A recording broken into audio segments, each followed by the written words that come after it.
Hi, ഞാൻ doctor പ്രിയ Q&B health കെയറിലെ homoeopathic ഫിസിഷ്യനാണ്. ഇന്ന് നമ്മുടെ ഇടയിൽ ഒരുപാട് പേരെ അലട്ടുന്ന ഒരു പ്രശ്നമാണ് അലർജി. കൈക്കുഞ്ഞു മുതൽ വൃദ്ധന്മാർ വരെ ഏത് പ്രായക്കാരെയും ഇന്ന് അലർജി പോലെയുള്ള ബുദ്ധിമുട്ടുകൾ കഷ്ടപ്പെടുത്തുന്നുണ്ട്.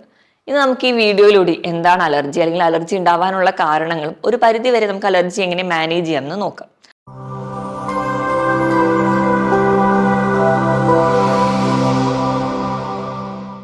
ആദ്യം തന്നെ എന്താണ് അലർജി? നമ്മുടെ ശരീരത്തിലേക്ക് കടന്നു വരുന്ന അല്ലെങ്കിൽ നമ്മുടെ ചുറ്റിനുപാടുമുള്ള സൂര്യന്റെ താഴെ ഉള്ള ഏത് വസ്തുവിനോടും നമ്മുടെ ബോഡി ഓവറായിട്ട് റിയാക്ട് ചെയ്യുന്ന ഒരു മെക്കാനിസമാണ് അലർജി. ഇത് എല്ലാവർക്കും കോമൺ ആയിട്ട് കാണണമെന്നില്ല. പ്രധാനമായും കാണുന്നത് 20 വയസ്സ് മുതൽ 40 വയസ്സ് വരെയുള്ള ഒരു പ്രായത്തിലാണ്. ഇപ്പോൾ നമ്മൾ പറഞ്ഞതുപോലെ സൂര്യന്റെ താഴെയുള്ള ഏത് വസ്തുവും നമ്മുടെ ശരീരത്തിലോട് കടന്ന് ആക്രമിക്കുമ്പോൾ അതിനെ ഒന്ന് റിയാക്ട് ചെയ്ത് പുറത്തേക്ക് കളയാനുള്ള ഒരു മെക്കാനിസമാണ്. അപ്പം അലർജി എന്ന് പറയുമ്പോൾ ബോഡിയുടെ ഒരു ഓവർ റിയാക്റ്റീവ് മെക്കാനിസമാണ്. നമുക്ക് ആദ്യം തന്നെ എങ്ങനെയാണ് അലർജി ഉണ്ടാവുന്നത് നോക്കാം. അപ്പൊ നമ്മളുമായിട്ട് കോണ്ടാക്ട് വരുന്ന വസ്തുവിനെ നമ്മൾ അലർജൻ എന്നാണ് പറയാം. ഇതിൽ അടങ്ങിയിരിക്കുന്ന രാസഘടകത്തെ നമ്മൾ ആന്റിജൻ എന്നും നമ്മുടെ ബോഡിയുടെ ഉള്ളിൽ റിയാക്ട് ചെയ്തുണ്ടാകുന്ന ആ ഒരു കോമ്പൗണ്ട് നമ്മൾ ആന്റിബോഡി എന്നാണ് പറയാം. ഇപ്പോൾ നമ്മളിൽ പലരും ഇപ്പൊ ഏതെങ്കിലും ഒരു വസ്തുവായിട്ട് കോണ്ടാക്ട് വരുമ്പോൾ അത് പൊടിയാകാം, പുകയാവാം, അല്ലെങ്കിൽ പൂമ്പൊടിയാവാം, അങ്ങനെ എന്തെങ്കിലും ഒരു വസ്തുവിനോട് കോണ്ടാക്ട് വരുമ്പോൾ ഏറ്റവും ആദ്യത്തെ തവണയാണ് കോണ്ടാക്ട് വരുന്നതെങ്കിൽ നമ്മുടെ ബോഡി പ്രത്യേകിച്ച് ഒരു റിയാക്ഷൻ ഒന്നും കാണിക്കില്ല. അങ്ങനെ നമ്മൾ വിചാരിക്കും. അത് കഴിഞ്ഞ് ഈ ഒരു അലർജനിൽ അകത്തുള്ള ആന്റിജൻ നമ്മുടെ ശരീരത്തിലുള്ള ആന്റിബോഡിയുമായിട്ട് പ്രവർത്തിക്കും. IgE എന്ന് പറയുന്ന ഒരു ആന്റിബോഡി അങ്ങനെ നമ്മുടെ ശരീരത്തിലുണ്ടാവും. ഇങ്ങനെ നമ്മളെ രണ്ടാമതോ മൂന്നാമതോ ഈ ഒരു വസ്തു തന്നെയായിട്ട് വീണ്ടും കോണ്ടാക്ട് വരുമ്പോൾ ഈ ആന്റിജനും ഈ ഒരു ആന്റിബോഡിയും തമ്മിലൊരു കോംപ്ലക്സ് ഫോം ചെയ്തിട്ടുണ്ടാവും. ഇനി നമ്മൾ രണ്ടാമത്തെ തവണയോ മൂന്നാമത്തെ തവണയോ ഒക്കെ നമ്മൾ ഈ പറഞ്ഞ നേരത്തെയുള്ള കോണ്ടാക്ട് വരുന്ന ആന്റിജനും നമ്മുടെ ശരീരത്തിൽ നേരത്തെ ഉണ്ടാക്കിയിരിക്കുന്ന IgE എന്ന് പറയുന്ന ആന്റിബോഡിയും തമ്മിലൊരു കോംപ്ലക്സ് ഫോം ചെയ്യും.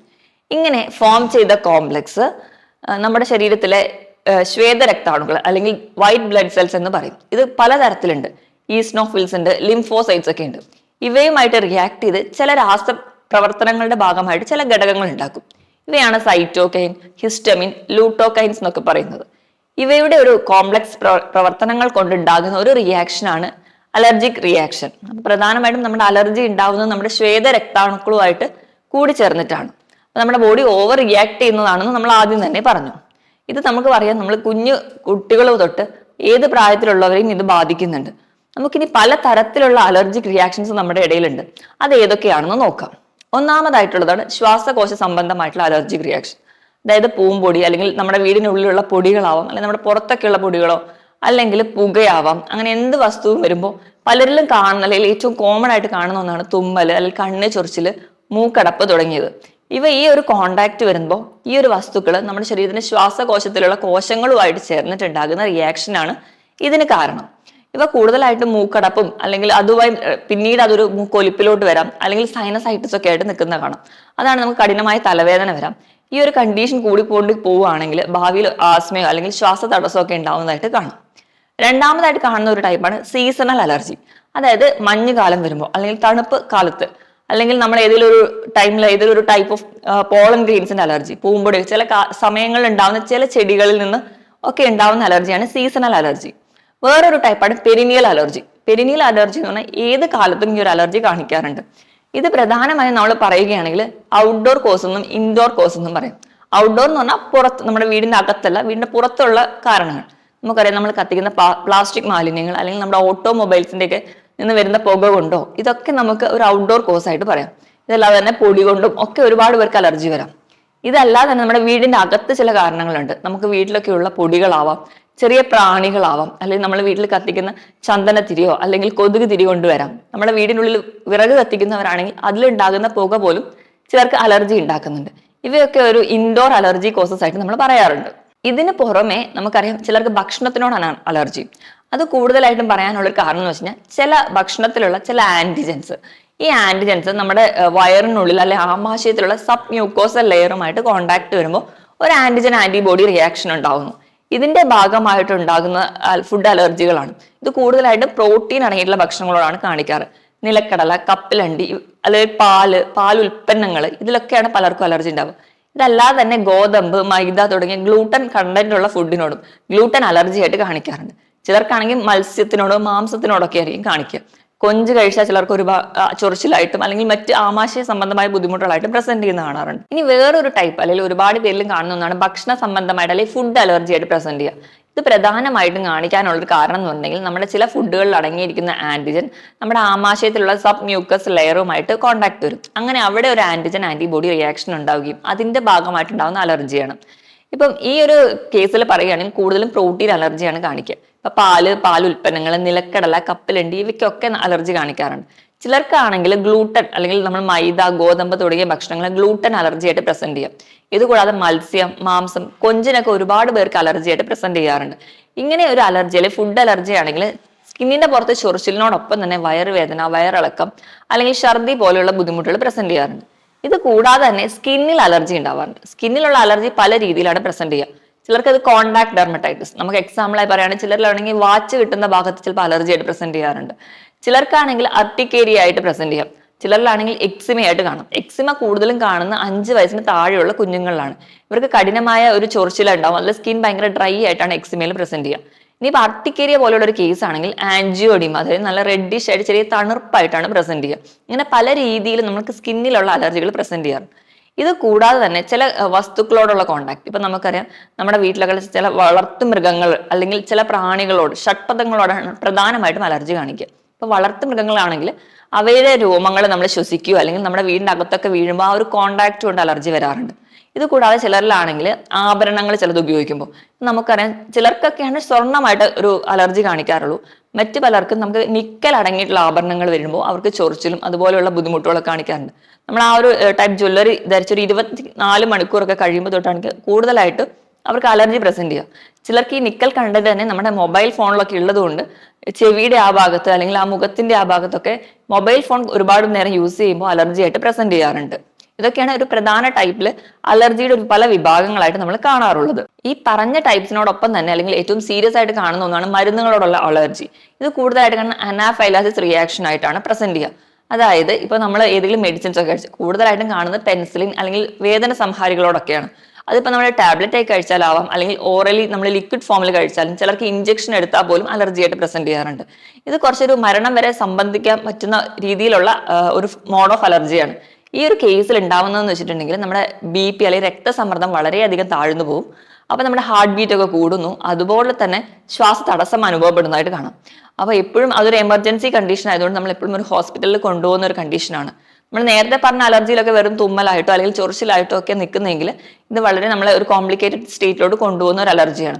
ഇതിപ്പം മരുന്നുകൾ കൊണ്ട് മാത്രമല്ല, ചില പാമ്പുകളോ അല്ലെങ്കിൽ ചില ജീവികളൊക്കെ കടിച്ചാലും ഈ ഒരു ടൈപ്പിൽ നമുക്ക് കോംപ്ലിക്കേറ്റഡ് ആയിട്ടുള്ള അലർജി ആയിട്ടും പ്രസന്റ് ചെയ്യാറുണ്ട്. ഇതൊക്കെയാണ് പ്രധാനമായും അലർജിയിൽ വരുന്ന ടൈപ്സ്. ഇനി നമുക്കിങ്ങനെ അലർജി ഉണ്ടെങ്കിൽ ഏറ്റവും കോമൺ ആയിട്ട് നമ്മുടെ ക്ലിനിക്കിലൊക്കെ ഒരുപാട് കേസുകൾ വരുന്ന ഒന്നാണ് അലർജിക് റൈനൈറ്റിസ്. അലർജിക് റൈനൈറ്റിസ് എന്ന് പറഞ്ഞാൽ എപ്പോഴും പ്രസന്റ് ചെയ്യുന്നത് കൂടുതലും മൂക്കൊലിപ്പ്, തുമ്മൽ അല്ലെങ്കിൽ മൂക്കടപ്പ്, കണ്ണിന് ചൊറിച്ചിൽ തുടങ്ങിയ ബുദ്ധിമുട്ടുകളൊക്കെയാണ്. അപ്പൊ ഈ ഒരു പ്രശ്നം കൂടുതലായിട്ടും കാണുന്നത് നമുക്കൊരു കുട്ടികളിൽ അല്ലെങ്കിൽ ആ ഒരു ടീനേജിലൊക്കെയാണ് തുടക്കത്തിലേക്ക് കാണാറുണ്ട്. അപ്പൊ കൂടുതലും ഇത് പറയുന്നതെന്ന് വെച്ചിട്ടുണ്ടെങ്കിൽ നമ്മുടെ പാരന്റ്സിനുണ്ടെങ്കിൽ നമുക്ക് വരാനുള്ള ഒരു ചാൻസ് എന്ന് പറയുന്നത് 4 ഇരട്ടിയാണ്. ഇപ്പം നമ്മുടെ മാതാപിതാക്കളിൽ ഏതെങ്കിലും ഒരാൾക്കുണ്ടെങ്കിൽ നമുക്ക് 25% ചാൻസ് ഉണ്ട് നമുക്ക് വരാൻ.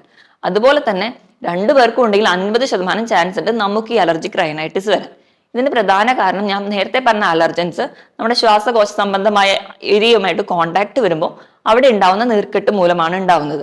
അപ്പം ഈ അലർജിക് റൈനൈറ്റിസ് നമ്മൾ വേണ്ട രീതിയിൽ ചികിത്സിച്ചില്ലെങ്കിൽ ഇതൊരു 40% കേസിൽ ആസ്മയായി മാറാനുള്ള ചാൻസ് വളരെ കൂടുതലാണ്. അപ്പൊ നമ്മൾ എപ്പോഴും ഒരു ട്രീറ്റ്മെന്റ് കുഞ്ഞിലേ തൊട്ട് കൺസേൺ ആയിട്ട് എടുക്കേണ്ട ഒരു കേസാണ് അലർജിക് റൈനൈറ്റിസ്. ഇതിനോടൊപ്പം തന്നെയാണ് അലർജിക് കൺജങ്ക്റ്റിവൈറ്റിസും വരിക. കണ്ണിന് ചൊറിച്ചില്, കണ്ണിലൂടെ എപ്പോഴും വെള്ളം വരിക, കണ്ണ് ചുമന്ന് തടിച്ചു വരിക, അതുപോലെ തന്നെ നമ്മൾ ലൈറ്റിലോട്ട് നോക്കാനുള്ള ബുദ്ധിമുട്ട് ഒക്കെ ഈ ഒരു കേസിലും കാണാറുണ്ട്. ഇനി നമുക്ക് അലർജി പോലെയുള്ള ഒരു കേസ് വരാൻ നമ്മൾ എങ്ങനെയാണ് അത് കൺഫേം ചെയ്യുന്നത് നോക്കാം. ഒന്നാമതായിട്ട് നമ്മൾ ബ്ലഡ് ടെസ്റ്റ് ആദ്യം ചെയ്യുകയാണെങ്കിൽ IgEയുടെ ലെവലും അതുപോലെ തന്നെ ആബ്സല്യൂട്ട് ഈസ്നോഫിൽ കൗണ്ടുമാണ് ചെയ്യാറ്. അപ്പൊ ഇതിലൂടെ നോക്കുമ്പോൾ നമുക്ക് ആ ഏത് വസ്തുവിനോടുള്ള അലർജി നമുക്ക് എത്രയാണെന്ന് മനസ്സിലാവും. ഇപ്പൊ നമ്മളൊരു ക്ലിനിക്കലി ഒരു കേസ് ട്രീറ്റ് ചെയ്യുകയാണെങ്കിൽ ഇപ്പൊ സിംറ്റംസ് കുറഞ്ഞാലും നമ്മൾ IgEയുടെ അളവും അതുപോലെ തന്നെ AECയുടെ അളവും ഒക്കെ നോക്കാറുണ്ട്. അപ്പൊ അത് ഏകദേശം നോർമൽ ആവാൻ വേണ്ടി കുറച്ച് സമയം എടുക്കും. അപ്പൊ നമ്മൾ കുറച്ച് ഒരു ഡ്യൂറേഷൻ ഉള്ള ഒരു ട്രീറ്റ്മെന്റ് ആണ് സാധാരണയായിട്ട് അലർജിക്ക് എടുക്കാറ്. ഇത് കഴിഞ്ഞിട്ട് ഇനിയിപ്പം നമുക്ക് ഏതെങ്കിലും ഒരു സ്കിൻ ടെസ്റ്റ് അല്ലെങ്കിൽ ഫുഡിനോടൊക്കെയാണ് അലർജി വരുന്നതെങ്കിൽ, ഇപ്പൊ സ്കിന്നിൽ എന്തെങ്കിലും ഒരു കോണ്ടാക്ട് അലർജിയാണ് വരുന്നതെങ്കിൽ നമ്മൾ മൈന്യൂട്ട് ഡോസിൽ ആദ്യം നമ്മൾ സ്കിന്നിൽ ഇഞ്ചെക്ട് ചെയ്യും. അത് കഴിഞ്ഞ് ഒരു പരിധി വരെ നമ്മൾ ആ ഡോസ് കൂട്ടിയിട്ട് അവിടെ എന്തെങ്കിലും അലർജിക് റിയാക്ഷൻസ് ഉണ്ടാവുന്നുണ്ടോ അല്ലെങ്കിൽ എന്തെങ്കിലും ബുദ്ധിമുട്ടുകൾ ഉണ്ടാകുന്നുണ്ടെങ്കിൽ ആ ഒരു വസ്തുവായിട്ട് അലർജി ഉണ്ടെന്ന് നമുക്ക് ഉറപ്പിക്കാം. ഇനി മൂന്നാമതായിട്ട് ഫുഡ് അലർജി ആയിട്ട് നമ്മൾ ടെസ്റ്റ് ചെയ്യാറുണ്ട്. ഇത് നമ്മൾ എപ്പോഴും ഒരു ഹോസ്പിറ്റൽസ് അല്ലെങ്കിൽ ഒരു ഡോക്ടറുടെ അഡ്വൈസ് പ്രകാരം മാത്രമാണ് ചെയ്യാറ്. കാരണം നമ്മൾ ഈ ഫുഡ് ഒരു ചെറിയ സാമ്പിളിൽ കൊടുക്കുമ്പോൾ നമ്മുടെ ആൾക്കാരിൽ പല തരത്തിലുള്ള അനാഫൈലാക്റ്റിക് റിയാക്ഷൻസ് ഒക്കെ കാണിക്കാറുണ്ട്. അത് കുറച്ച് കോംപ്ലിക്കേറ്റഡ് ആയതുകൊണ്ട് ഇപ്പോഴും നമ്മളൊരു ഹോസ്പിറ്റൽ കൺസേണിലാണ് ഇത് ചെയ്യാറ്. അപ്പം ഇങ്ങനെ ഒരു ഫുഡ് കൊടുത്തിട്ട് അവർക്ക് എന്തെങ്കിലും അലർജി ഉണ്ടാകുന്നുണ്ടോ എന്ന് നിരീക്ഷിച്ചിട്ടാണ് ഈ ഒരു ടെസ്റ്റിലൂടെ നമ്മൾ കൺഫേം ചെയ്യുന്നത്. ഇതാണ് പ്രധാനമായിട്ട് നമ്മൾ അലർജി അറിയാൻ വേണ്ടി നമ്മൾ ബ്ലഡ് ടെസ്റ്റ് വഴിയും അല്ലാതെ മറ്റു മാർഗങ്ങളിലൂടെ തിരിച്ചറിയുന്നു. ഇനിയിപ്പം നമുക്ക് അലർജി ഉണ്ട് എന്ന് തിരിച്ചറിഞ്ഞു കഴിഞ്ഞാൽ നമുക്കത് എങ്ങനെയൊക്കെ മാനേജ് ചെയ്യാൻ നോക്കാം. നമ്മുടെ പാരമ്പര്യമായിട്ട് ചിലർക്കൊക്കെ അലർജി കിട്ടാറുണ്ട്. അപ്പൊ ഇങ്ങനെയൊക്കെ ഉണ്ട്, അല്ലെങ്കിൽ ഒരു ചാൻസ് ഒക്കെ ഉണ്ടെങ്കിൽ നമ്മൾ കുഞ്ഞിനെ തൊട്ട് കുട്ടികൾക്ക് വേണ്ട അപ്പൊ നമ്മൾ ഇങ്ങനെയൊക്കെ ടെസ്റ്റ് ചെയ്യുന്നതിലൂടെയും അതായത് ക്ലിനിക്കലി ആയിട്ടും അല്ലെങ്കിൽ നമുക്ക് പാരമ്പര്യ ഘടകങ്ങളൊക്കെ ഉണ്ടെങ്കിൽ അലർജി ആണെന്ന് ഉറപ്പിക്കുകയാണെങ്കിൽ നമ്മൾ ഇനി എങ്ങനെയാണ് ട്രീറ്റ്മെന്റ് എടുക്കാൻ നോക്കാം. അപ്പോൾ ട്രീറ്റ്മെന്റ് എടുക്കുമ്പോൾ ഏറ്റവും ആദ്യം നമുക്ക് എന്താണ്, ഏത് വസ്തുവാണ് നമുക്ക് അലർജി ഉണ്ടാക്കുന്നത് നമ്മൾ തിരിച്ചറിയണം. അതിപ്പോ ഞാൻ നേരത്തെ പറഞ്ഞ പോലെ പുകയാണോ, പൊടിയാണോ, പൂമ്പൊടിയാണോ, എന്താണ് അലർജി ഉണ്ടാക്കുന്ന വസ്തു എന്ന് തിരിച്ചറിയാം. ഇത് തിരിച്ചറിഞ്ഞിട്ട് നമുക്കിപ്പോൾ തണുപ്പാണെങ്കിൽ അത് അവോയ്ഡ് ചെയ്യാം. എന്താണോ നമ്മുടെ അലർജി ഉണ്ടാക്കുന്ന വസ്തു അത് ആദ്യം തന്നെ അവോയ്ഡ് ചെയ്യാൻ വേണ്ടി ശ്രദ്ധിക്കുക. ഇപ്പൊ പൊടിയോ അല്ലെങ്കിൽ പുകയൊക്കെ ആണെങ്കിൽ നമുക്ക് മാക്സിമം മാസ്ക് ധരിക്കാൻ വേണ്ടി ശ്രദ്ധിക്കുക. അതുപോലെ തന്നെ പുകവലിയ അതുമൂലം ഉണ്ടാവുന്ന അലർജിയൊക്കെ ആണെങ്കിൽ നമ്മൾ സ്വയം തന്നെ പുകവലിക്കാതിരിക്കുക. അതുകൊണ്ട് നമ്മുടെ വീട്ടിൽ ആരെങ്കിലും പുകവലിക്കുന്നവരുണ്ടെങ്കിൽ അത് നിർത്താൻ വേണ്ടി നമ്മൾ പറയണം. ഇത് കൂടാതെ തന്നെ നമ്മുടെ ഇമ്മ്യൂണിറ്റി ബൂസ്റ്റ് ചെയ്ത് കഴിഞ്ഞാൽ ഒരു പരിധി വരെ നമുക്ക് അലർജിക് റിയാക്ഷൻസ് ഒക്കെ കുറയ്ക്കാൻ പറ്റും. അപ്പം ഇമ്മ്യൂണിറ്റി ബൂസ്റ്റ് ചെയ്യാൻ വേണ്ടിയിട്ട് നമ്മൾ ചെയ്യേണ്ടതെന്ന് വെച്ച് കഴിഞ്ഞാൽ നമ്മുടെ ഭക്ഷണക്രമത്തിലൊക്കെ ചെറിയ മാറ്റങ്ങൾ വരുത്തുക. ഇപ്പൊ കുഞ്ഞു കുട്ടികളൊക്കെ തൊട്ടാണെങ്കിൽ ഈ ചോക്ലേറ്റ്സും അതുപോലെ തന്നെ ബിസ്ക്കറ്റ്സ് ഒക്കെ കഴിക്കുന്ന ഒരു ശീലമുണ്ടെങ്കിൽ, ഇങ്ങനെ അലർജി കൂടി ഉണ്ടെങ്കിൽ മാക്സിമം അത് കുറച്ചുകൊണ്ട് വരണം. കാരണം ഇവയിൽ അടങ്ങിയിട്ടുള്ള ആർട്ടിഫിഷ്യൽ സ്വീറ്റ്നേഴ്സ് ഈ അലർജി ഒക്കെ കൂട്ടാൻ വേണ്ടി കാരണമാക്കും. അപ്പം ഈ ഒരു ഫുഡ് ഹാബിറ്റ് ഒക്കെ ഉള്ളവരാണെങ്കിൽ മാക്സിമം വെജിറ്റബിൾസിലോട്ടും ഫ്രൂട്ട്സിലോട്ടും കൺവേർട്ട് ചെയ്ത് കുട്ടികളെ കൊണ്ടുവരാൻ വേണ്ടി ശീലിക്കുക. അപ്പം ഫ്രൂട്ട്സ് കഴിക്കുന്ന കാര്യത്തിൽ നമുക്ക് ഇമ്മ്യൂണിറ്റി ബൂസ്റ്റ് ചെയ്യണമെന്ന് പറയുമ്പോൾ തന്നെ നമുക്കറിയാം വൈറ്റമിൻ സി അടങ്ങിയിട്ടുള്ള സിട്രസ് ഫ്രൂട്ട്സുകൾ ധാരാളമായിട്ട് കഴിക്കാം. ഓറഞ്ച്, മുസമ്പി, നെല്ലിക്കൊക്കെ ധാരാളമായിട്ട് തന്നെ നമ്മുടെ ഭക്ഷണത്തിന് ഇൻക്ലൂഡ് ചെയ്യാം. ഇതോടൊപ്പം തന്നെ നമ്മുടെ വീട്ടിൽ തന്നെ ചെയ്യാൻ പറ്റുന്ന ചെറിയ ടിപ്സ് എന്തൊക്കെയാണെന്ന് നോക്കാം. ഒന്നാമതായിട്ട് ചെറുതേൻ, അതിലൊരു നുള്ള് ചെറുനാരങ്ങ നീര്, അതുപോലെ തന്നെ അല്ലെങ്കിൽ ചെറുതേനോട് ഒരു നുള്ള് മഞ്ഞൾപ്പൊടി മിക്സ് ചെയ്ത് കഴിക്കുന്നത് വളരെ നല്ലതായിട്ട് നമുക്ക് ഇമ്മ്യൂണിറ്റി ബൂസ്റ്റ് ചെയ്യാൻ നമ്മളെ സഹായിക്കും. അതുപോലെ തന്നെ നമുക്ക് ചെറുനാരങ്ങയുടെ നീരിലോട്ട് ഇഞ്ചി നീരും കൂടി മിക്സ് ചെയ്ത് കഴിക്കുകയാണെങ്കിൽ കഫക്കെട്ട് പോലെയുള്ള ശല്യങ്ങൾ നമുക്ക് മാറി കിട്ടാൻ വേണ്ടി സഹായിക്കുന്നുണ്ട്. തുളസി അടങ്ങിയിട്ടുള്ള ഭക്ഷണങ്ങൾ നമ്മൾ വെള്ളം കുടിക്കുമ്പോൾ അതിനകത്ത് ഒരു നുള്ള് ഒരു 1-2 ഇലയിട്ട് തുളസി തിളപ്പിച്ച വെള്ളം കുടിക്കുന്നതൊക്കെ ഒരു പരിധി വരെ നമുക്ക് ഇങ്ങനെയുള്ള ബുദ്ധിമുട്ടുകളോ അലർജിയൊക്കെ കുറയ്ക്കാൻ വേണ്ടി നമ്മളെ സഹായിക്കുന്നുണ്ട്. അതുപോലെ തന്നെ നെല്ലിക്കയുടെ ജ്യൂസിൽ ഒരു നുള്ള് മഞ്ഞൾപ്പൊടി ഇട്ട് കുടിക്കുന്നതും നമുക്ക് നമ്മുടെ ഇമ്മ്യൂണിറ്റി ബൂസ്റ്റ് ചെയ്യാനും അതുവഴി അലർജിക് റിയാക്ഷൻസ് ഒക്കെ കുറയാൻ വേണ്ടി സഹായിക്കുന്നുണ്ട്. ഇനി നമ്മുടെ ഭക്ഷണക്രമങ്ങൾ എടുക്കുകയാണെങ്കിൽ നേരത്തെ പറഞ്ഞതുപോലെയുള്ള ഫാസ്റ്റ് ഫുഡുകളൊക്കെ കുറയ്ക്കുക, പകരം വെജിറ്റബിൾസും അതുപോലെ തന്നെ ഫ്രൂട്ട്സും കൂടുതലായിട്ട് കഴിക്കുക. ഫ്രൂട്ട്സിന്റെ കാര്യം പറയുകയാണെങ്കിൽ ഇപ്പൊ നമ്മൾ പൈനാപ്പിളിൽ അടങ്ങിയിട്ടുള്ള ബ്രൊമാലിൻ എന്ന് പറയുന്ന ഒരു കണ്ടന്റ് ഉണ്ട്. അതുപോലെ തന്നെ ആപ്പിളിൽ അടങ്ങിയിട്ടുള്ള ക്രുസെറ്റിൻ എന്ന് പറയുന്ന കണ്ടന്റ്, ഇവയൊക്കെ എന്ന് പറഞ്ഞാൽ ആന്റി ഹിസ്റ്റമിൻ ആണ്. എന്നുള്ള പ്രകൃതി തന്നെ തരുന്ന ആന്റി ഹിസ്റ്റമിൻസും അല്ലെങ്കിൽ ആന്റി ഇൻഫ്ലമേറ്ററി കണ്ടന്റ്സ് ആണ്. ഇവ ഭക്ഷണത്തിൽ ഉൾപ്പെടുത്തി കഴിഞ്ഞാൽ നമുക്ക് ഒരു പരിധി വരെയൊക്കെ അലർജിക് റിയാക്ഷൻസ് കുറയ്ക്കാൻ പറ്റും. അതുപോലെ തന്നെ omega-3 ഫാറ്റി ആസിഡ് അടങ്ങിയിട്ടുള്ള നട്ട്സ്, ഫ്ലാക്സ് സീഡ് അല്ലെങ്കിൽ നമുക്ക് ചെറിയ മത്സ്യങ്ങളൊക്കെ ധാരാളം കഴിക്കാം. അപ്പൊ നമ്മുടെ ഈ മ്യൂക്കസ് മെമ്പറൈൻ ഒക്കെയുള്ള നീർക്കെട്ടുകൾ കുറയ്ക്കാൻ നമ്മളെ സഹായിക്കുന്നുണ്ട്. ഇങ്ങനെയൊക്കെ നമ്മുടെ ഭക്ഷണത്തിൽ ചെറിയ മാറ്റങ്ങൾ വരുത്തുക. അതുപോലെ തന്നെ നമ്മൾ ശ്രദ്ധിക്കേണ്ട ഒരു കാര്യമാണ് അലർജിക് റിയാക്ഷൻസ് എന്ന് പറയുന്നത് നമുക്ക് സ്ട്രെസ്സോ ടെൻഷനോ ഒക്കെ ഉണ്ടെങ്കിൽ പെട്ടെന്ന് വരുന്നതായിട്ട് കാണും. അപ്പൊ അങ്ങനെയൊക്കെ ഉള്ളവരാണെങ്കിൽ ചെറിയ യോഗ മെഡിറ്റേഷൻസ് ഒക്കെ ചെയ്തിട്ട് ആ ഒരു ടെൻഷനോ സ്ട്രെസ്സോ ഒക്കെ കുറയ്ക്കുക. ഇങ്ങനെയൊക്കെ ശീലിക്കുക. അതിനോടൊപ്പം തന്നെ ധാരാളം വെള്ളം കുടിക്കുക. അങ്ങനെയാണെങ്കിൽ ഒരു പരിധി വരെ നമ്മുടെ ശരീരത്തിൽ ഉണ്ടാവുന്ന ടോക്സിൻസ് ഒക്കെ പുറത്ത് കളയാൻ പറ്റും.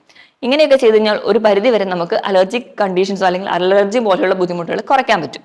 മറ്റൊരു ഹെൽത്ത് ടോപ്പിക്കുമായിട്ട് വീണ്ടും കാണുന്നത് വരെ നന്ദി.